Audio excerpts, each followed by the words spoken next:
Bhagavate Vasudevaya.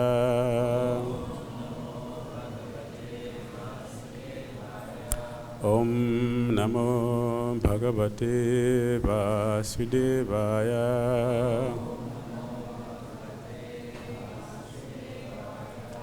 Om Namo Bhagavate Vasudevaya.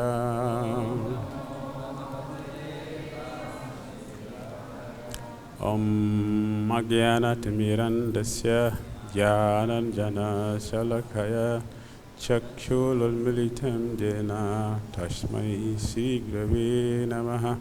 Shri Chaitanya Manobhishtam Sthapitam Jena Bhutale Swayam Rupa Kadamahyam Dadati Swapadantikam Vandeham Sri Gurun Sri Yutapada Kamalam Sri Gurun Vaishnavam Cha Shirupam Sagrajatam Sahagana Raghunathan Vitam Tam Sajivam Sadvaitam Savadutam Parijana Sahitam Krishna Chaitanya Devam Sri Radha Krishna Padan Sahagana Lalita Sri Visakan Vitam Sha He Krishna Karuna Sindhu Dinabandhu Jagatpate Gopisa Gopika Kanta Radha Kanta Namastute Tapta Kanchana Gorangi Radhe Vrindavaneshwari Vaisavana Suti Devi Pranamami Hari Priyan Vanchakalvataru Vyascha Kripa Sandhya Vacha Patitanam Pavanibhyo Vaishnavibhyo Namo Namaha. Jai Shri Krishna Chaitanya Prabhu Nityananda Shri Advaita Gadadhar Sri Vasari Gaura Bhakta Vrinda. Hare Krishna Krishna Krishna Hare Hare Hare Rama Rama Rama Hare Hare. Granted Srimad Bhagavatam ki jai. Srila Prabhupada ki jai.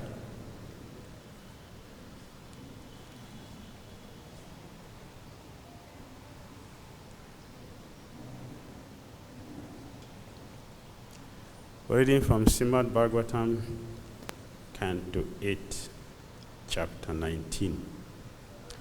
The Lord begs charity from Bali Maharaj. Text number 1 and 2. Shri Bhagavan Uvacha Vaschastavaita Janate Vasundritam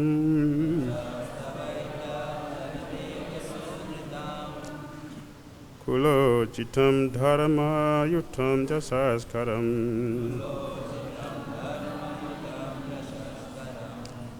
Jasya Pramanam Bhagava Samprapaye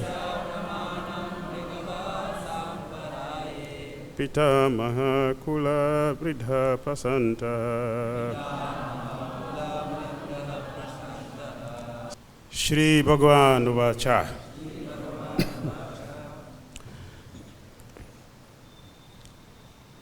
The Supreme Personality of Godhead said, Vacha, words, Tava, Yura, Etat, this kind of, Janadeva, O King of the people, Sundritam, very true, Kula Uchitam, exactly befitting your dynasty, Dharma Yutam, completely in accord with the principles of religion, Jashakaram, fit for spreading your reputation, Jashya, of whom Pramanam, The evidence. Bhrigava, the Brahmanas of the Bhrigu dynasty. Samparaye. In the next world, Pitamaha, your grandfather, Kulavridha, the eldest in the family, Prasanta, very peaceful, Prahlad Maharaj. Translation and purport by His Divine Grace, Sri Bhaktivedanta Swami Srila Prabhupada Ki.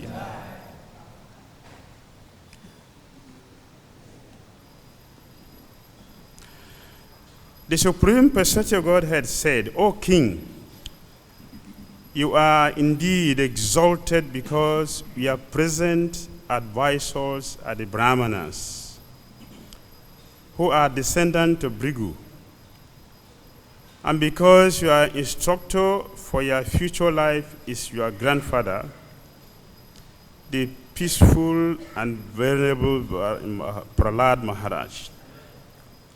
Your statements are very true, and they completely agree with religious etiquette. They are in keeping with the behavior of your family, and they enhance your reputation. Purport. Prahlad Maharaj is a vivid example of a pure devotee. Someone might argue that since Prahlad Maharaj, even though very old, was attached to his family, and specifically to his grandson Bali Maharaj, how could he be an ideal example? Therefore, this verse uses the word prasanta. A devotee is always sober.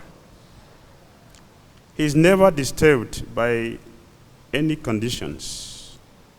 Even if a devotee remains in grihastha life and does not renounce material possessions, he should still be considered to be prasanta, sober, because of his pure position to the Lord, pure devotion to the Lord.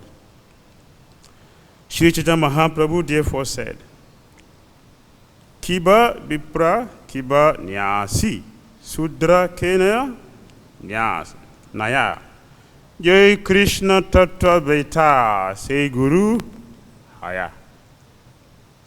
Whether one is a Brahmana, a sannyasi, or Sudra, regardless of what he is, he can become a spiritual master if he knows the science of Krishna. Anyone completely aware of the science of Krishna, regardless of his status in life, is a guru. Thus, Prahlad Maharaj is a guru in all circumstances. Here, his lordship, Vamandev, also teaches sannyasis and brahmacharis that one should not ask more than necessary. He wanted only 3 spaces of land, although Bali Maharaj wanted to give him anything he wanted.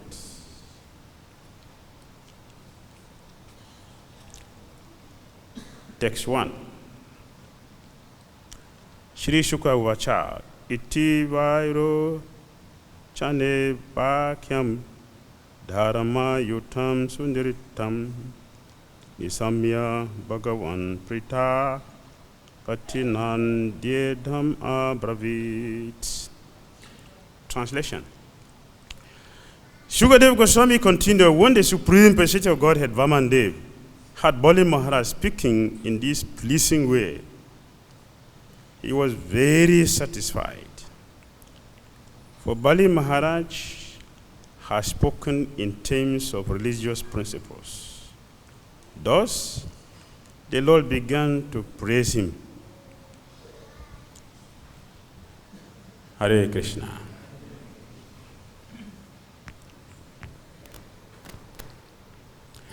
when my superiors are sitting before me, I'm feeling very, very shy.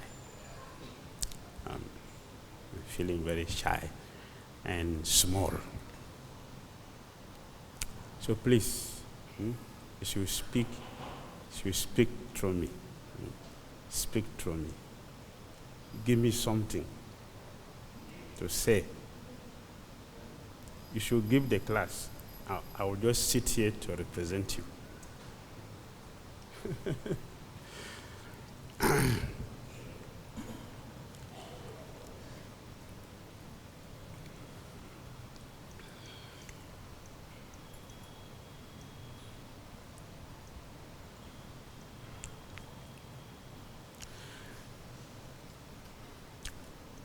Bali Maharaj spoke very nicely to the Supreme Personality of Godhead, Vamande. And today, that was yesterday, but today, Lord Vamadev is speaking to his devotee, Bali Maharaj, appreciating his exalted devotional attitude. Lord Krishna said here,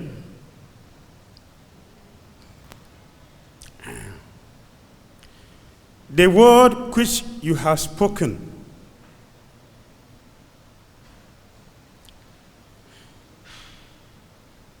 it is in accordance with the scripture.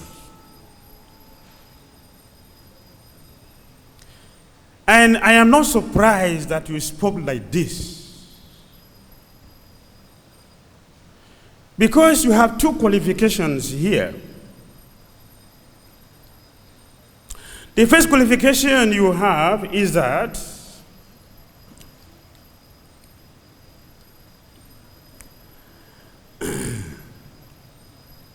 you are getting advice from qualified brahmanas who belong to a Brigu family. So I'm not surprised by your wonderful devotional offerings, their devotional qualities. It befits exactly your teachers. What else? What else is expected from a bona fide disciple who has a bona fide guru? What else is expected? It cannot be less than what Bali Maharaj is doing. So Krishna identified the source of his speech. Krishna identified that. You spoke according to the scriptures. You spoke exactly befitting the brahmanas who trained you. Because you are perfect. And you are a perfect disciple. Therefore, like the sages and Amishan told Sudha Goswami, you have gotten all the blessings from your guru because you are a gentle and submissive disciple. It is not only a guru that has bona fide qualities. The disciples should also be bona fide disciples. This is what is happening here. When there is a bona fide disciple and a bona fide guru, there is always transcendence. That you can see through the history of our Vaishnava culture. Sukadeva Goswami is bona fide guru. Parikshit Maharaj is bona fide disciple. What happened? Transformation. Immediately, Krishna was planted in the heart.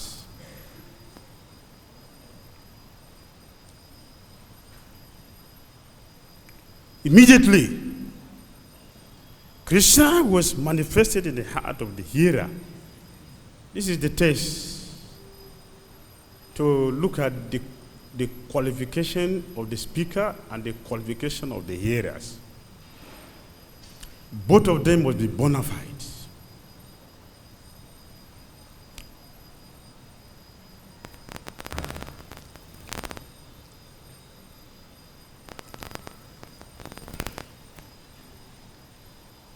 And Bharati Maharaj said, my dear Gurudev, something I couldn't do for a moment, I have done it for a week. I couldn't control my taste for a moment. But I'm sitting here for 7 days. I'm not feeling thirsty. I'm not feeling hungry. I'm not sleeping. In this way, you have planted Krishna in my heart. Therefore, the magical creation of the boy, let it come upon me immediately. I have no fear. Transformation, it is not just an exercise. It is not just an exercise. It is a science full with potency. So Krishna said, I am not surprised. I am not surprised that you can speak like this and you can act like this. I'm not surprised. This is your fortune. The second fortune Krishna mentioned here, the second fortune of Bali Maharaj.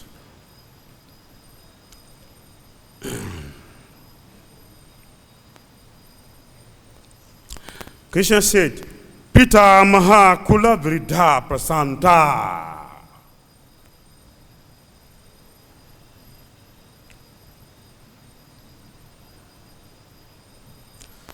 Pita Maha Kula Vridha Prasanta.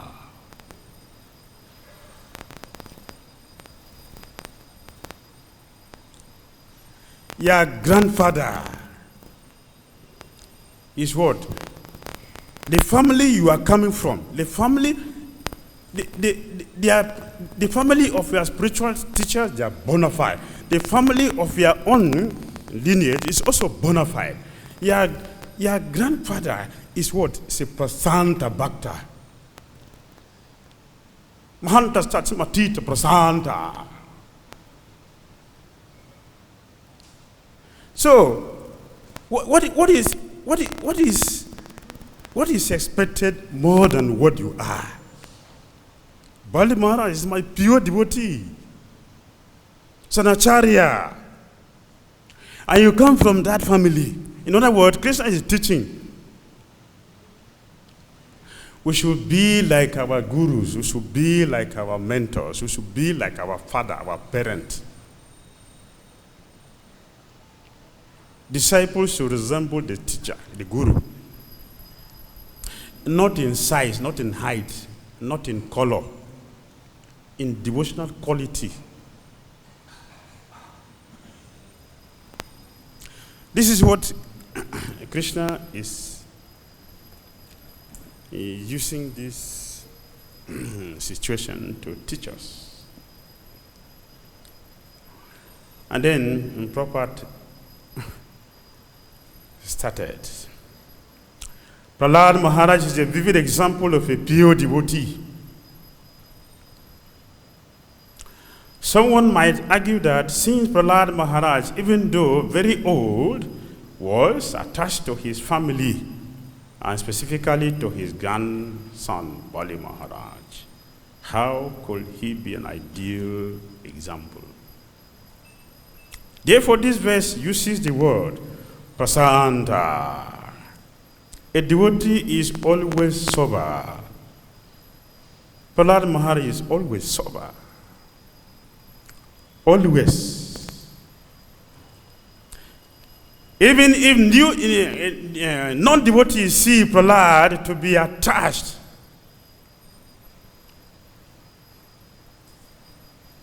a devotee is not attached and not detached. That is a devotee. A devotee is sober because purity or perfection does not depend on time. Sometimes it's pure, sometimes it's not pure. It is not like that. It is always.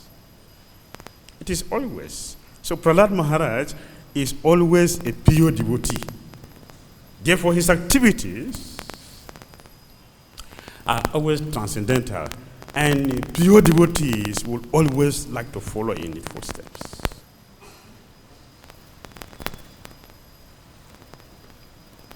He is never disturbed by any conditions.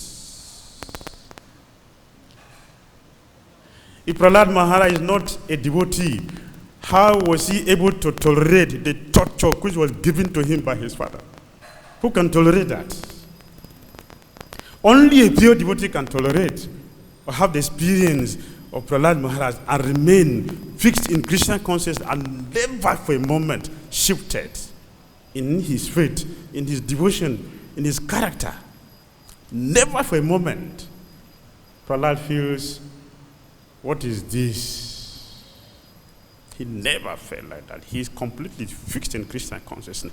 Because Prahlad's situation is that he is seeing, his situation is not just, or his fearlessness is not just theoretical and not philosophical. His fearlessness is due to his purity. He is seeing Krishna face to face. So his position is fixed. His fearlessness is fixed. The fearlessness of non-devotee is artificial. The fearlessness of Prahlad Maharaj is fixed, is transcendental, it is pure. No situation can change his Krishna consciousness.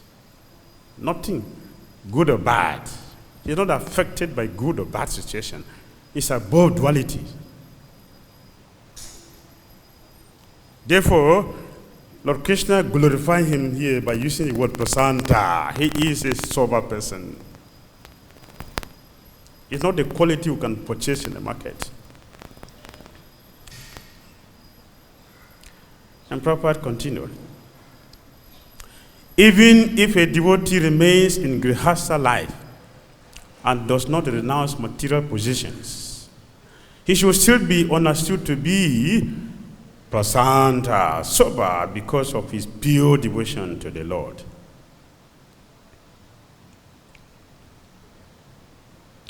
In Grihastha ashram, we have Paramahamsas. Paramahamsas are not only in Sannyas ashram. In Grihastha ashram also, they are Paramahamsas. We can find Paramahamsas. So, the material statues, it is just to help us organize our life in such a way that we can be able to practice our Krishna consciousness to attain the goal. The ashram we belong is not the goal. They are all material positions to help us attain the goal. Therefore, do not look devotees on the material platform or the body. See devotees internally and see where they belong. If you don't see internally, you'll make a lot of mistakes. You consider a pretending sannyasi to be a pure guru, a pure devotee, and a qualified sannyasi, a householder to be a sense gratifier. Look at the qualities internally. In our system, we have so many Paramahamsas in the household ashram.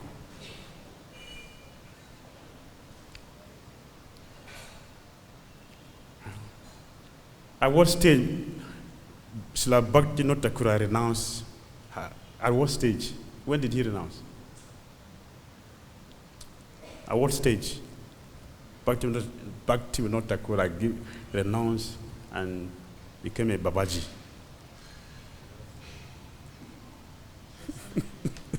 Huh? At 70. At that stage, he was just preparing to leave.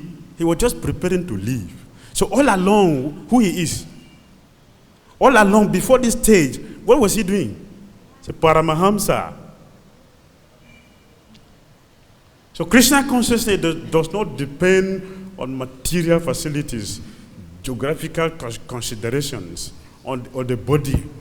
It is completely beyond that.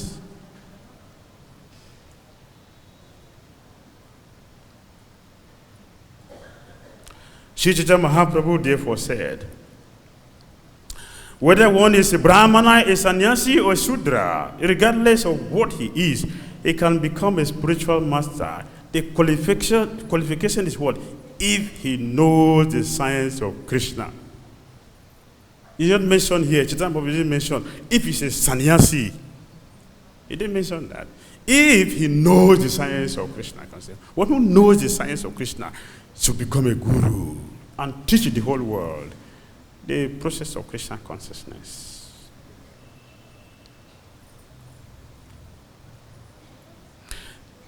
This is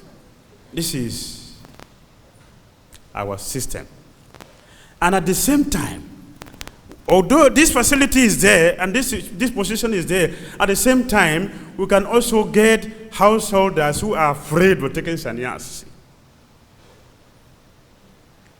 And we don't take sannyas because they are afraid to fall down. It's a qualification for a sannyasi.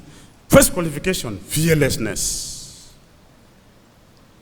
Not worrying about my situation, my position, my shelter.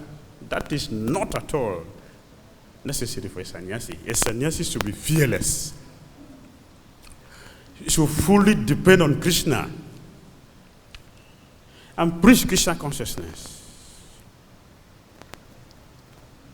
Anyone completely aware of the science of Krishna, regardless of his status in life, is a guru. Thus, Prahlad Maharaj is a guru in all circumstances. Here, His Lordship Vamandev also teaches sannyasis and brahmacharis that one should not ask more than necessary. He wanted only 3 spaces of land, although Bali Maharaj wanted to give him anything he wanted. Vamandev said, I am satisfied with 3 these spaces of land. I'm satisfied with that. I don't need more. So sannyasis should not have more than necessary. Or devotees in general, because we are all going to the same place. So we have to follow the same situation, the same system. In the same place we are going. So we have to follow the same thing. Devotees should not have more than necessary. Have what is sufficient to keep the body and practice Krishna consciousness. That is sufficient. We have many acharyas in our line who taught this process, this principle, with their own practical life, like Ramanuja Acharya. Ramanuja Acharya, he eat only 4 chapatis a day. Not at a time, at a meal, for a day. 4 chapatis. And after he got his magnificent, wealthy temple, he maintained his 4 chapatis. He did not increase it. He maintained his 4 chapatis. That is a prasanta, a sober person. It is not that he was just eating 4 chapatis because there was no money at that time. Now there is money, I can increase it. That is not detachment. That is not renunciation. He eats only 4 chapatis and he maintained the 4 chapatis at all circumstances. At the good time and at the bad time, he maintained his position. 4 chapatis, finish. It's an acharya. And one day, one of his disciples asked him, Gurudev, you have written so many books, you have given so many lectures. How will we be able to read all these books before we die? So many books you have written. It's our duty to read the books, but look at the duration of our life and look at our situation. We don't have the intelligence to read. So many Hare Krishna devotees does not read.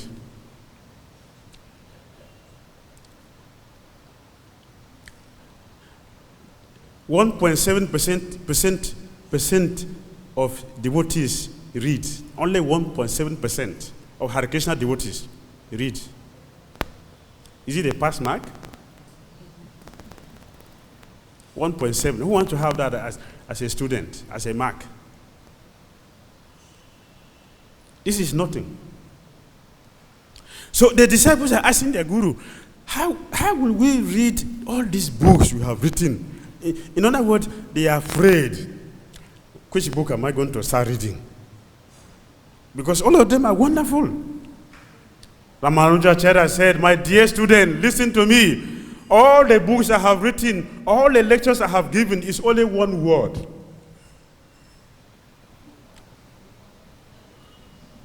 A whole book like this is one word? This is one word? Or Ramanujacharya is telling lie. All the lectures I have given and all the books I have written is only one word you find in my books. Acharyas, they have their expectations.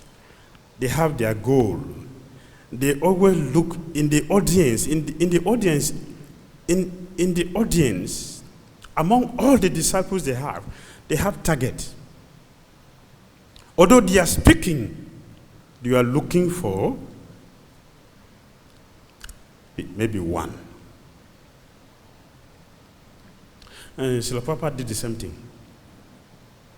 Srila Prabhupada said in the prefix of Bhagavad-Gita, if one person can become successful in Krishna consciousness by reading Bhagavad-Gita, I will consider my attempt to be a success. He's not looking for one pure devotee. He's looking for millions, but it's not so easy to get millions. So they said, if I can get one, I will consider my activities a success. So Prabhupada established deity worship. He established studying the scripture, Bhagavatam, Bhagavad-Gita, all the scriptures he gave. Sankirtan preaching, Harinam, book distribution, and college preaching, food for life, and what? And what?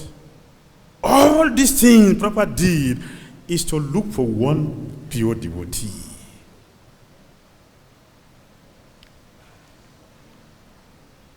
So the Ramanujacharya said, it's only one word I have been speaking since, not two, not three. Only one word I've been speaking. What is the word? Surrender. Surrender. So Ramanujacharya has been looking for a surrendered soul throughout his life. In all his activities, to look for a surrendered soul. A disciple, he's speaking to disciples. Among the disciples, I'm looking for one who is surrendered.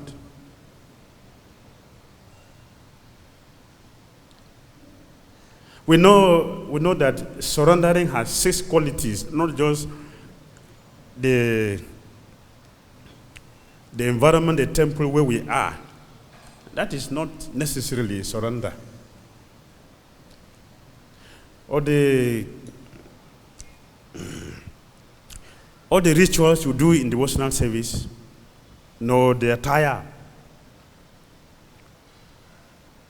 All these are external things that are necessary to groom us to be fixed in the ultimate activity, loving devotional service to Krishna, or pure devotional service to Krishna.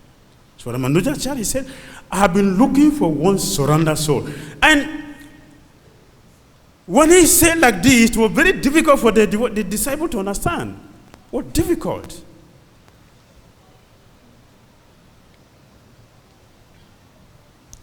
How can you say you are looking for surrendered soul? All your books is just only one word, surrender. So what do you mean by surrender? Are we not surrendered? We have been following you for all these years. What are we doing? Are we not surrendered? So that question, Ramanujacharya did not answer it with philosophy. He demonstrated it physically. At that time, a non-devotee, non-disciple, not even a brahmana, materially speaking,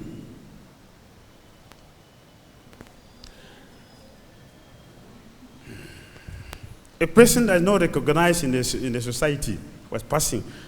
And Ramanujacharya said, call him. And he came. All the disciples, all the disciples sitting there, all sannyasis. They were sitting there.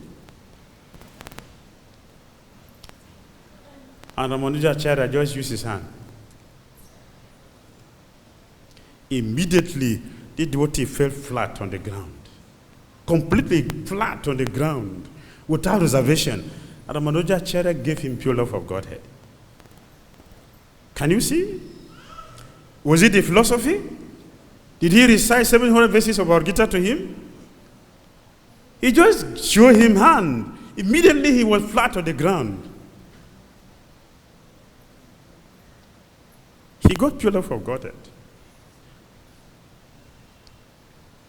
Devotees were still not convinced. They were still bewildered. They didn't understand. What is he doing?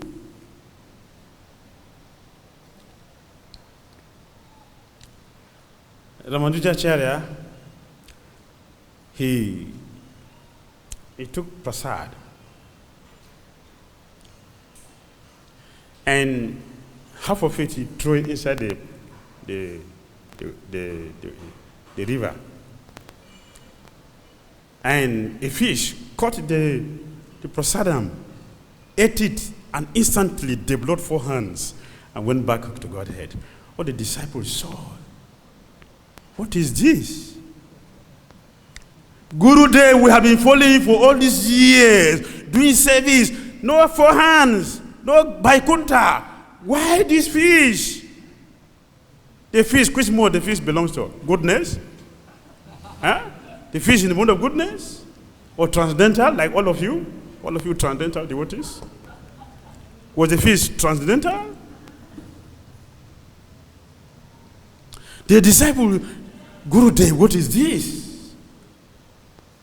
Ramanujacharya said, I am just teaching you the potency of Mahaprasadam. But why we never get it? We are eating every day. Why?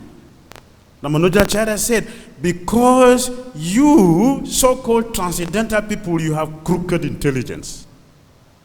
You are not surrendered.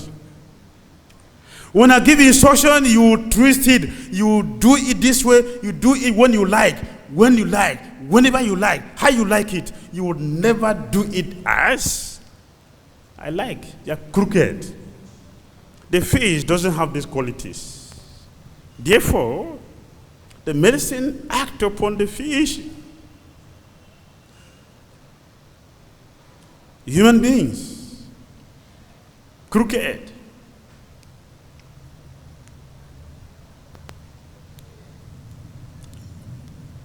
All big philosophies, big, wonderful, powerful activities. What is the surrender? We are doing something for somebody, so ask the person if the person is pleased. We are doing devotion for Krishna. Ask Krishna if he's pleased with our devotion, with our offering. So ask him. This is what our acharyas are teaching.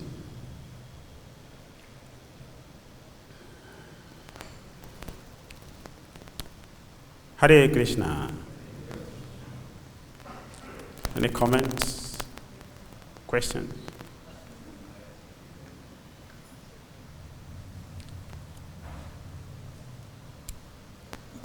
Please.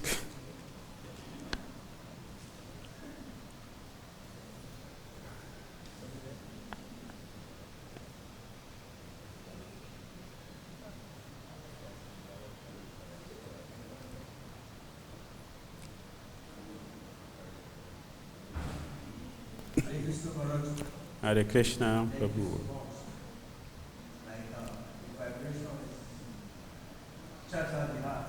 Hare Krishna. Because you are sitting there.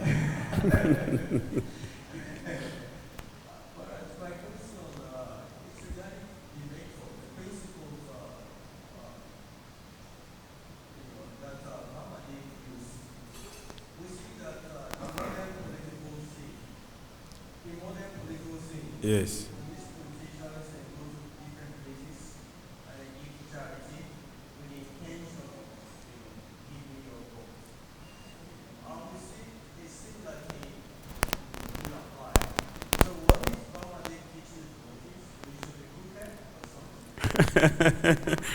Yes.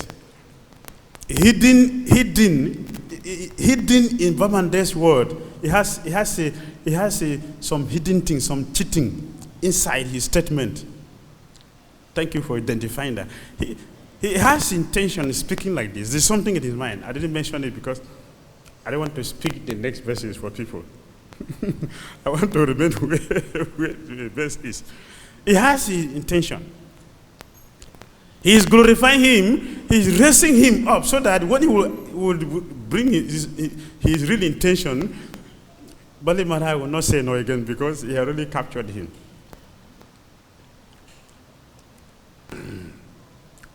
So is Vaman there teaching us crookedness? No. It's not teaching us crookedness. You see, if you are going to deal with demons, you have to use their language. Huh? You have to use your language. There is a saying that when a cunning person dies, it's a cunning person that will bury him. You know? Because he knows the character, the attitude of the person. That principle is good in everything that we do. When Nityananda Prabhu delivered the thief who came to rob him, see, Nityananda Prabhu sent him back to go and preach to thieves. Because he knows their language. Go and preach to them. He didn't ask him to preach here. He sent him back to his group. You go and preach to them. That is the science. Okay, last question. Here we go. Yesterday also I attended your class. Yesterday? Class, you mentioned the same thing there as well. Most of our devotional activities are becoming more of superficial, more external, and that could be the reason that surrender is not coming. What do you think that is going wrong in terms of following Prabhupada's instructions, and we don't see many, in fact, not even one surrendering soul? I didn't say there's no one surrender soul. I didn't say that. Well, what is there is that we are not looking for the goal. We're just becoming attracted to the external thing, the socialism. In Christian consciousness, the social aspect is there, the philosophical aspect is there. There are many things like this are here. So you see, bhakti is available. Like you go to market. If you go to market, you will never get the thing you have in the mind as the only thing in the market. If you go to market, you are going to get so many other things there. But it is your duty to look for the thing that took you to the market. Many of us are forgetting what brought us inside. So we are simply satisfied with the external things and considering that to be the bhakti. We should go deep. Then we'll get it. ISKCON founder Acharya Jagaguru Srila Prabhupada ki jai, Srimad Bhagavatam ki jai, Nitai Gopal Maharaj.